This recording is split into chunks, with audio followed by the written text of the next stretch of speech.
옆 사람에게 인사합시다. 렘넌트의 정체성을 회복합시다. 자, 반대로 렘넌트의 정체성을 회복합시다. 예, 우리 장로님과 또 교사 선생님들 또 렘넌트들의 기도의 배경 가운데 은혜로운 일본 단기 선교 잘 마치고 돌아왔습니다. 3박 4일이라는 이 짧은 시간이었지만 성령의 역사하심을 보는 은혜로운 시간이었어요. 이 3박 4일이지만 일주일 넘은 것 같아요. 보면 스케줄을 잡은 거 보면. 근데도 뭐 피곤치 않고 일정을 소화할 수 있었던 것은 정말 이 기도의 배경이 아니었나 생각이 듭니다. 선교사님이 사역하시는 또 현장을 보고 마음에 담고 또 그 현장에 세워진 중요한 제자들과의 만남, 그리고 또 실제로 렘넌트들이 이 복음을 현장에 전달하는 전도 캠프로 인도받으면서 굉장히 소중한 시간이 되었습니다. 그래 계속해서 한 나라를 마음에 품고 기도하는 하나님과 방향 맞는 우리 중등부 되길 기도합니다. 우리 10월 24일부터 25일까지 렘넌트 캠프가 있죠. 중요한 흐름입니다. 전도 선교라는 응답을 두고 우리 교사 선생님들과 또 렘넌트들이 오늘 말씀 제목처럼 뜻을 정하는 예배가 되길 기도합니다. 우리가 전도 선교라는 응답을 놓고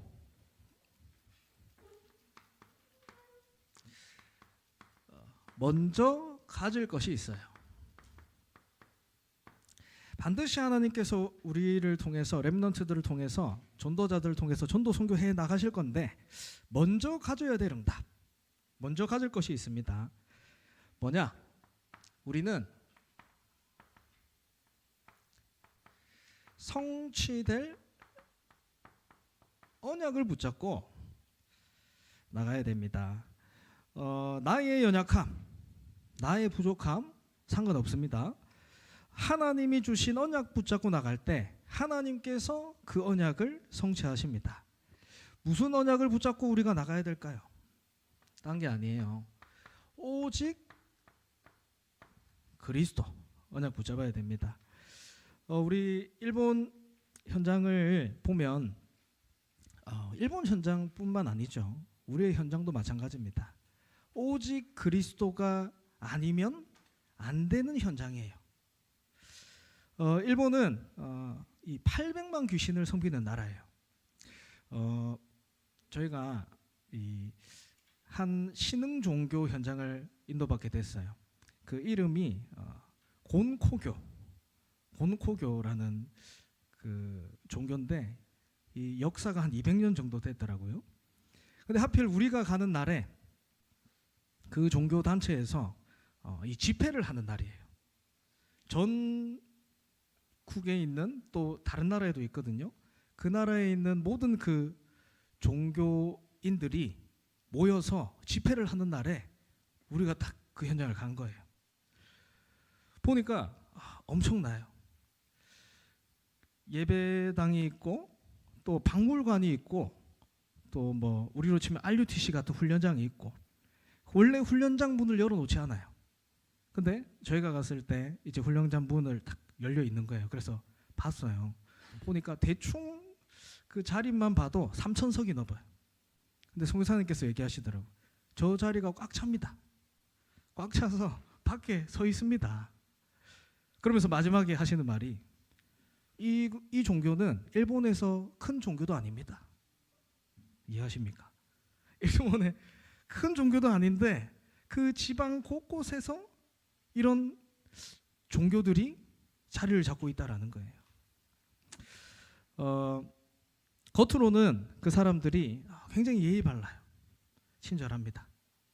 뭐 한 개를 부탁하면 끝까지 책임지고 해줘요. 근데 그 사람들이 왜 그렇게 남들에게 잘해주냐? 사람에게 피해주는 것을 극도로 싫어해요. 그래서 우리 한 렘넌트가 얘기하더라고.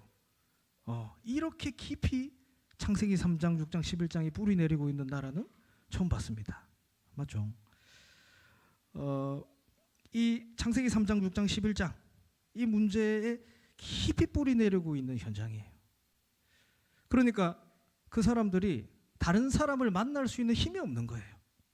그러니까 집 밖에 못 나와요. 그래서 집 안에 사는 그 히키코모리들이 그렇게 많지 않습니까? 정신병원은 제일 많습니다. 정신병원 의사도 제일 많아요. 일본이란 나라가. 거기에 우리 렘넌트들이 복음을 전하러 간 겁니다. 준비를 하고.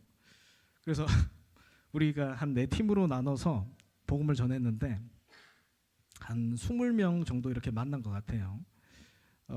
이 렘넌트들이 기도를 하면서 복음을 전했어요. 근데 잘 들어줘요. 한국 사람이 이렇게 복음을 전하니까, 그것도 아이들이 복음 전하니까 들어줘요. 근데 20분간 30분간 들어줍니다. 근데 딱 영접할 때 되니까 영접하지 않아요. 복음이 들어가질 않는 거예요. 저희가 보고 온 현장입니다. 근데 그 중요한 것은 그 현장에 오직 그리스도 언약 붙잡은 제자가 있다라는 거예요. 그 현장에 오직 그리스도가 아니면 안 된다는 사실을 알고 전도운동하는 제자가 있는 거예요. 거기에 렘넌트들이 자라나고 있습니다. 그래서 저는 그 현장을 보면서 이 전도 선교 세계복음화는 하나님이 하시는 일이구나.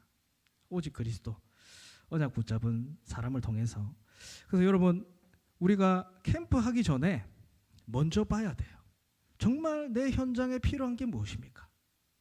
정말 나에게 필요한 게 무엇입니까? 오직 그리스도. 이 언약을 붙잡을 때 하나님이 역사하신다라는 겁니다.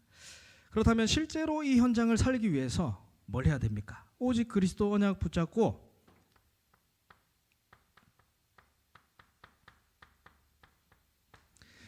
기도의 비밀 가지고 나가야 됩니다. 기도의 비밀이 뭐냐? 이 복음을 24 누리는 기도 속에 들어가는 겁니다. 24 누림 속에 들어가는 거예요. 그 선교사님이 포럼을 하세요. 그 수십 년 전도하셨죠. 그 현장에서 그 선교사님이 그 인생, 그 선교 인생을 한마디로, 일본 현장에 대해서 선교 인생을 한마디로 이렇게 얘기하세요. 뭐라 하시냐? 여기는 오직 그리스도가 없으면 살 수 없는 현장입니다. 오직 그리스도가 없으면 시달리는 현장입니다. 그만큼 흑암의 역사가 강하기 때문에. 우리 현장도 마찬가지입니다. 오직 복음 24 누리지 않으면 여러분 알고 있어도 누리지 못하면 문제 오면 속아요. 문제 오면 속습니다. 환경은 바뀝니다. 근데 환경 때문에 속아요. 사람 때문에 속습니다. 사람 때문에. 그래서 우리는 24 누리는 거예요. 렘넌트는 문제 오면 기도한다. 이 정도 수준이 아닙니다. 24 기도 속에서 문제를 만나는 거예요. 24 속에서 사람을 만나는 겁니다. 24 기도 속에서 여러분 업을 하는 거예요. 학업을 하는 겁니다. 그게 응답이에요. 우리 렘넌트들이 제일 많이 하는 고민이 뭡니까? 내가 뭐 해야 됩니까? 교회 오면 예배드리면 하나님이 뭐 하는지 알려주십니까? 기도 고민 제일 많이 하죠. 그게 아니에요. 24 기도 속에 있는 사람에게 하나님이 역사하시는 거예요. 요셉 보세요. 노예로 갔지만 거기서 요셉은 하나님과 함께 하심을 누렸어요. 기도의 비밀이 있었어요. 그럼 뭐라 합니까? 여호와께서 요셉과 함께 하심으로 형통함의 축복이 임했다. 이게 렘넌트의 기도의 비밀입니다. 하나님이 역사하시는 기준이 뭐냐? 24 기도 누림이라는 거예요. 여기서 여러분 25 하나님의 역사가 나오게 되고 영원의 작품을 남기게 되는 겁니다. 이 언약 붙잡고 기도의 비밀을 누렸던 사람이 누구냐? 다니엘입니다. 다니엘. 이 다니엘이 언약 붙잡고 기도하기로 뜻을 정했어요. 이 뜻을 정했단 말이에요. 언약 붙잡고 기도하기로 뜻을 정했다. 거기에 하나님이 역사하십니다. 이 응답이 오늘 우리의 응답이 되길 기도합니다. 그래서 여러분, 다니엘이 누린 세 가지 기도를 볼게요. 다니엘이 어떤 기도를 누렸냐?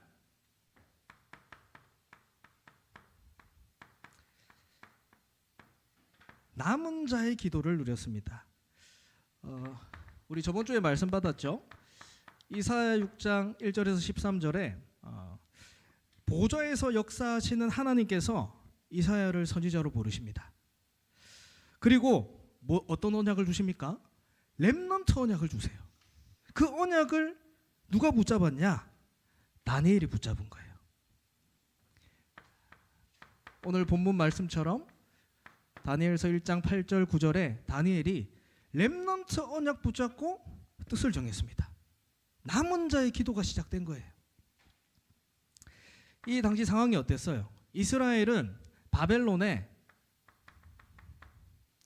포로되어 갔습니다. 현장이 포로예요. 왜 포로가 되었습니까? 이유 한 개예요, 여러분. 복음을 놓쳤기 때문에 포로된 거예요. 모든 것을 회복하고 정복하는 복음을 주셨는데 복음 놓치니까 포로된 겁니다. 복음 놓쳤기 때문에 모든 사람들이 뭐에 포로되어 있습니까?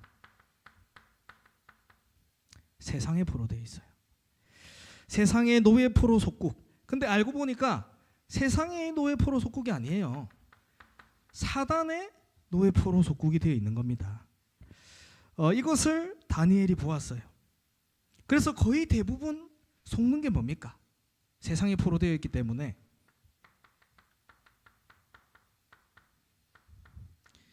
육신 문제에 속아요. 어떻게 저 사람이 나한테 저럴 수 있습니까? 어떻게 이런 일이 나에게 일어날 수 있습니까? 육신 문제 아닙니다. 여러분, 육신 문제가 아니라 혹시 여러분 이 영적인 부분에 대해서 진짜 문제로 삼고 기도해 보셨어요? 내게 왜 말씀이 안 들릴까? 내가 왜 기도가 안 될까? 이거에 대해서 고민해 보셨습니까? 우리의 고민은 대부분 공부, 부모님 관계, 친구, 사람, 맞죠? 육신 문제. 세상에 포로되어 있다는 거예요. 그래서 여러분, 그 문제가 아니라 복음 놓친 게 문제입니다. 복음 놓쳤기 때문에 이게 문제로 보이는 거예요. 속지 마세요. 세상을 잡고 있는 사단을 이길 수 있는 이름은 오직 그리스도뿐입니다. 요한일서 3장 8절에 말씀하죠. 하나님의 아들이 오신 것은 마귀의 일을 멸하려 하심이라. 문제를 해결하는 게 중요한 게 아니라 복음을 회복해야 된다. 이것을 봤던 거예요. 이게 남은 자의 기도의 시작입니다. 이 사단이 포로로 만들어서 어떻게 공격하냐? 영적인 정체성을 놓치게 만들어요. 그냥 정체성이 아닙니다. 영적 정체성을 놓치게 만들어요. 가장 먼저 포로로 만들어서 다니엘에게 한 게 뭡니까? 이름을 바꿨어요. 이름을 바꿉니다. 그냥 단순히 이름을 바꿨다 정도가 아니에요. 다니엘이란 이름 뜻이 하나님은 나의 심판자. 이 다니엘이란 이름을 포로로 만들어서 어떻게 바꿨냐? 벨드사살. 이 이름 뜻이 뭐냐? 벨이 보호한다, 벨이 지배한다. 이 엘이란 말은 하나님이죠. 이 벨이란 말은 그 나라의 신입니다. 그러니까 이 영적인 정체성을 놓치도록 공격하는 게 사단의 일이라는 거예요. 여러분, 사단은 하나님의 자녀의 신분 놓치도록 공격합니다. 하나님 자녀의 권세, 가치 없도록 공격합니다. 그래서 여러분, 그리스도 없다는 것이 아니에요. 그리스도보다 세상 기준이 더 중요하도록, 그리스도보다 세상의 배경이 더 중요하도록 영적 정체성 놓치게 만드는 거예요. 이게 사단이 하는 일입니다. 여러분, 공부, 성공 중요하지 않다는 게 아니에요. 그 기준들로 그리스도를 놓치도록 만든다니까요. 그리스도가 있어야 될 자리에 다른 것이 자리 잡도록 만든 거예요. 이것을 다니엘은 봤습니다. 그래서 다니엘이 뭐 했냐? 뜻을 정했어요. 무조건 오직 무조건 뭐 이게 아닙니다. 영적 사실을 보고 하나님이 나를 여기에 부르신 이유를 알고 뜻을 정했다라는 거예요. 이게 남은 자의 기도입니다. 사실 다니엘이 그렇다면 응답을 안 받았습니까? 아니에요. 다니엘은 더 큰 응답을 받았어요. 그리스도 안에 더 큰 응답을 받았어요. 보세요. 이 1장을 쭉 읽어보면 다니엘이 뜻을 정하여 어떤 결단을 했냐? 왕이 준 음식을 먹지 않기로 결단했습니다. 왕이 준 음식을 왜 안 먹었을까요? 제사 지내는 음식이니까. 신들에게, 다른 신들에게 바치는 음식이니까. 근데 어떻게 돼요? 10일이 지나고 보니까 왕이 준 음식을 먹은 다른 사람들보다 더 생기가 돌고 얼굴에 빛이 나는, 그 나라의 박수와 술객들이 합친 것보다 지혜가 10배나 뛰어나는 은혜를 하나님이 주시게 돼요. 뜻을 정하시길 기도합니다. 남은 자의 기도. 그리고 어떤 기도를 회복했냐?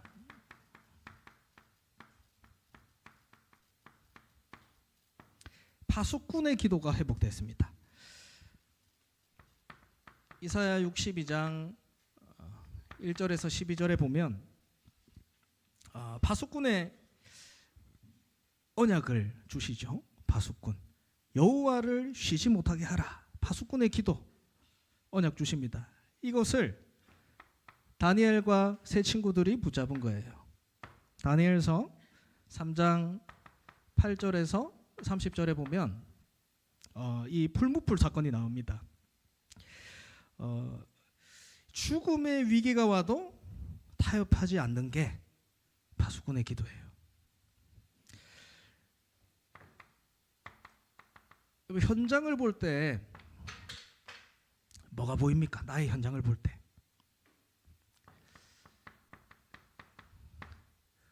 우상이 보여야 돼요. 현장을 볼 때 우상. 다니엘 3장 1절에 보니까 이렇게 얘기해요. 느부갓네살 왕이 금으로 신상을 만들었다. 5절에 얘기합니다. 이 신상을 만들어서 엎드려 절해라. 6절에 엎드려 전하지 않으면 불무불에 던지겠다. 7절에는 모든 백성과 나라들이 거기에 절했다. 이게 여러분 우리의 현장입니다. 모든 사람들이 우상에 빠져 있어요. 우상이 뭡니까? 하나님보다 더 큰 것, 하나님보다 더 높아진 것, 이것을 따라가도록 만드는 게 우리 현장의 흐름이에요. 가장 큰 우상이 뭘까요? 가장 큰 우상은 나예요. 나입니다. 나라는 우상을 섬기면 여러분 일단 다른 사람을 놓고 기도할 수 있는 힘이 없어요. 내가 주인인데, 내가 우상인데, 내가 중요한데 무슨 다른 사람을 위해 기도합니까? 내 현장을 두고 기도합니까? 그 힘이 없다니까요. 근데 그거 영적인 사실을 전혀 모르는 사람의 소리예요. 그거는 사단은 나라는 함정과 틀과 올무를 만들어요. 여기서 못 빠져나오게 합니다. 이게 사단의 전략이란 걸 아셔야 돼요. 여러분 정신 문제 있는 사람 만나봤습니까? 이 사람의 특징은 뭐냐면 사람 말을 안 들어요. 얘기를 하는데 들어요. 안 들어요. 나라는 거에 갇혀 있어서 안 들어요. 말씀을 들어도 오늘도 강단에서 말씀하시죠. 말씀을 듣는데 나라는 우상에 잡혀 있으니까 말씀을 들어도 내한테 맞는 말씀, 내가 듣고 싶은 말씀, 이만큼 무서운 겁니다. 여러분 내게 전도 운동이 안 된다는 것은, 내가 전도 선교에 대한 마음이 없다는 것은 내 안에 복음 운동이 안 되고 있다는 소리예요. 무서운 얘기입니다. 이거는 회복하셔야 돼요. 나라는 것에 속게 된다.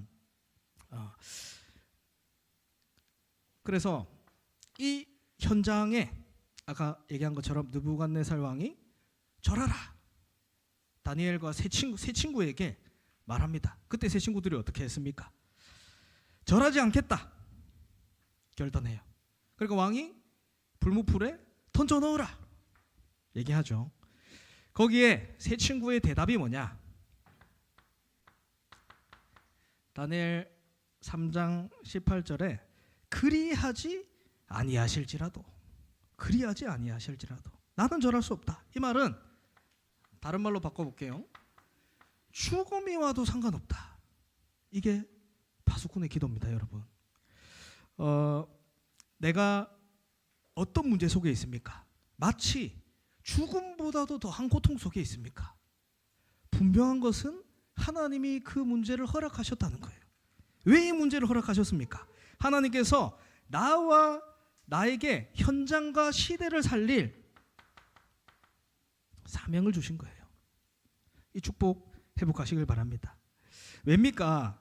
내가 현장의 진짜 문제를 알고 진짜 답을 알고 있기 때문에, 또 그것을 알게 하실 것이기 때문에 하나님께서 그 문제를 허락하셨다니까요. 나에게 속지 마세요. 나에게 속지 마시기 바랍니다. 하나님 주신 사명 회복하시기 바랍니다. 왜 그렇냐? 결국 누가 승리했어요? 왕이 승리했습니까? 모든 민족과 나라들이 우상 숭배하는 그 사람들이 승리했습니까? 아니에요. 결국은 다니엘서 3장 28절에서 29절에 왕이 하나님을 찬송하게 돼요. 29절에 이렇게 얘기합니다.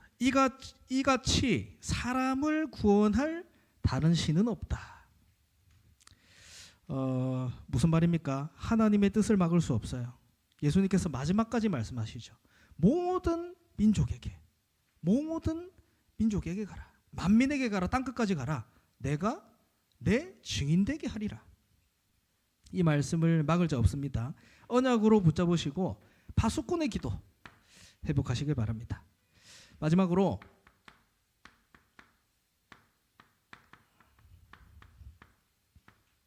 정복자의 기도예요.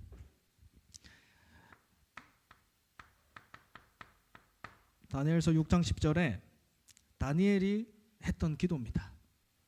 이 기도가 바벨론을 정복했어요. 어떤 기도냐? 다니엘이 예루살렘을 향하여 창문을 열고, 이 말이 무슨 말일까요? 언약을 붙잡았다는 거예요. 나의 환경과 상황 상관없습니다. 언약을 붙잡았다는 거예요. 거기에 늘 하던 대로, 무슨 말입니까? 평상시 기도했다는 거예요. 시스템이 되어 있다는 거예요. 24. 더 중요한 말을 해요. 뭐랍니까? 그의 하나님께 감사하면서 기도하였더라. 감사 기도가 왜 무섭냐? 이 기도 앞에 흑암이 무릎 꿇습니다. 도저히 감사할 수 없는 상황이에요. 내가 왕의 조서에 도장이 찍힌 줄 알고, 내가 죽을 줄 알고 다니엘이 했던 기도예요. 뭡니까? 감사. 이 기도 앞에 흑암이 무릎 꿇습니다. 어떻게 감사합니까? 감사한 것을 찾기 위해서 여러분 집중해야 됩니다. 하나님이 주신 것을 알게 되면 감사가 나올 수밖에 없어요. 그렇기 때문에 하나님이 주신 거에 집중하는 겁니다. 조금만 뭐 하냐?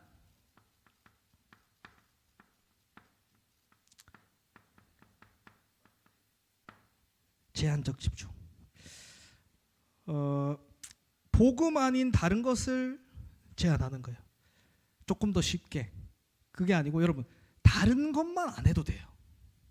예배 시간에 예배만 드려도 됩니다.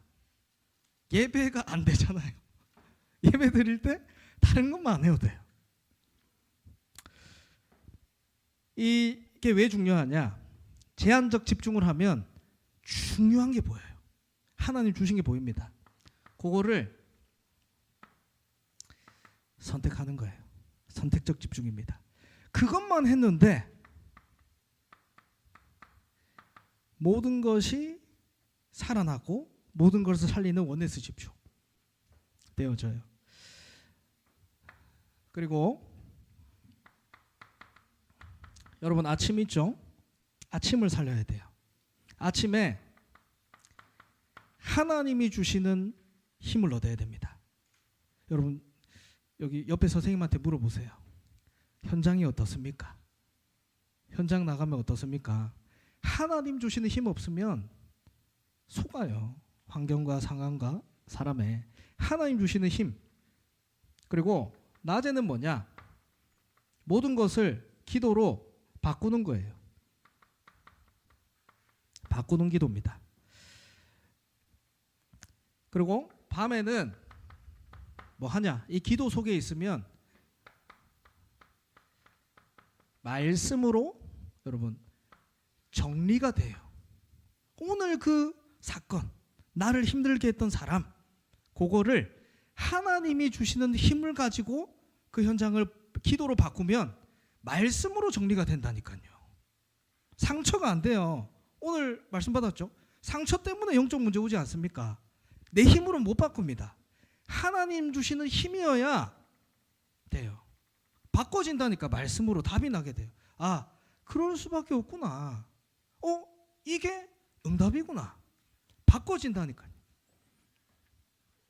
그때 여러분 더 이상 사람 쫓아가지 않아도 돼요. 돈 쫓아가지 않아도 돼요.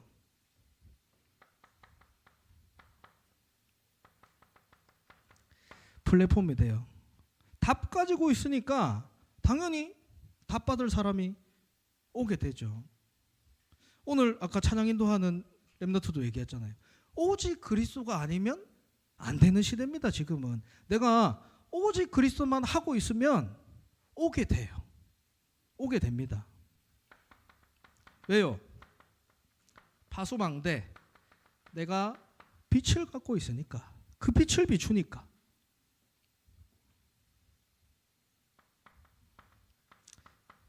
내가 하나님과 소통되고 그 사람과 소통되는 안테나.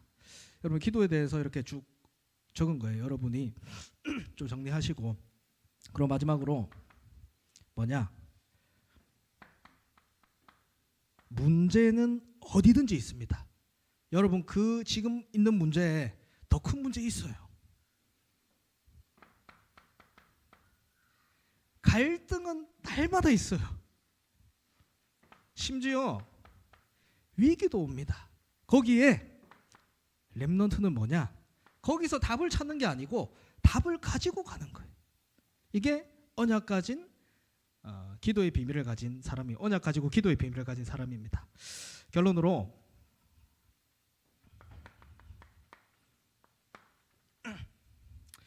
우리가 이 언약을 가지면 하나님께서 반드시 언약의 증인으로 우리를 세우십니다. 사자굴에 들어간 다니엘을 왕이 찾아왔어요. 증거를 가지고 있으면 여러분 찾아오게 됩니다. 불신자들이 찾아오게 돼요. 그러면서 다니엘 보고 뭐라 합니까? 다니엘 6장 20절에 이렇게 얘기해요. 하나님의 종 다니엘아. 이게 언약 가진 사람의 증인입니다. 다니엘을 통해서 이 불신자 왕이 하나님을 보았다라는 거예요. 우리가 어떻게 렘넌트 캠프 할 겁니까? 어떻게 그 현장 살 겁니까? 나를 통해 하나님이 보여주시는 언약의 증인, 하나님이 보여주는 언약의 증인, 이 속에 들어가길 바랍니다. 그래서 이 시작이 뭐냐? 언약 붙잡고 기도하는 거예요. 이 뜻을 정하길 바랍니다. 그래서 세 가지 기도 얘기했어요. 복음